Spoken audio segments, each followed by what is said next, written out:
Papa, maman, plus tard je serai astronaute. Quel enfant n'a pas rêvé un jour de mettre un pied sur la Lune?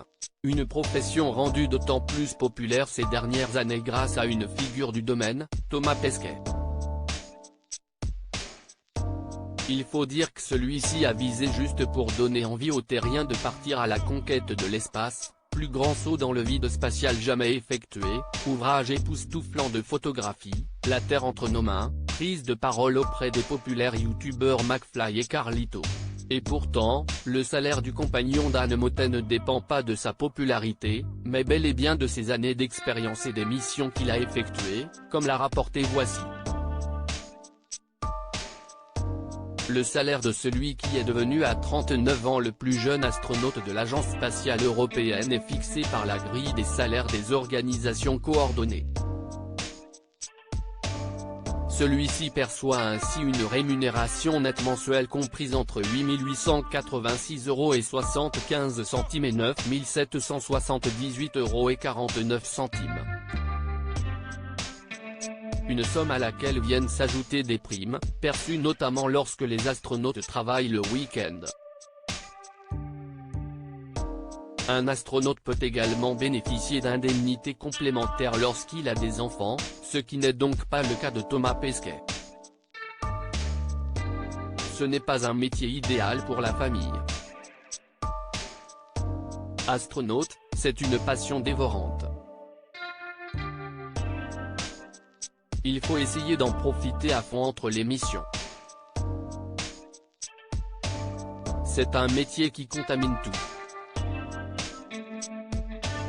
On se laisse facilement absorber et la famille passe alors en second, malheureusement, avait-il confié dans les colonnes du Parisien Week-end en avril 2021. Et de préciser au sujet des enfants, c'est un choix de couple. On n'a jamais eu tellement le temps ni l'envie irrépressible d'en avoir. Supérieur à Olivier Véran, Roselyne Bachelot. Ces politiques qui ont osé révéler leur salaire astronaute, un rêve d'enfant pour Thomas Pesquet? Si travailler dans l'espace peut faire rêver, atteindre cet objectif n'est pas aisé, et ça, Thomas Pesquet l'a rapidement compris. Interrogé par Ouest France en novembre dernier, celui qui a été promu officier de la Légion d'honneur en janvier 2023 s'était confié sur ses ambitions de petit garçon. Cela me paraissait un truc parfaitement inaccessible, fait par des surhommes. Mais j'avais quand même dans ma chambre des posters de la navette spatiale et d'avions. Et de poursuivre, et puis j'ai grandi, fait des études d'ingénieur dans le spatial, suis devenu pilote de ligne et j'ai passé la sélection de l'Agence spatiale européenne pour devenir astronaute. J'ai tenté le coup. J'ai une philosophie dans la vie, on peut se planter, mais il faut essayer. Là, ça a marché.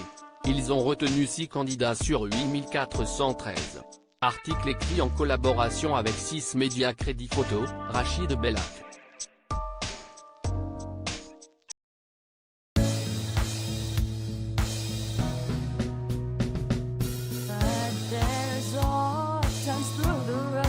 I've been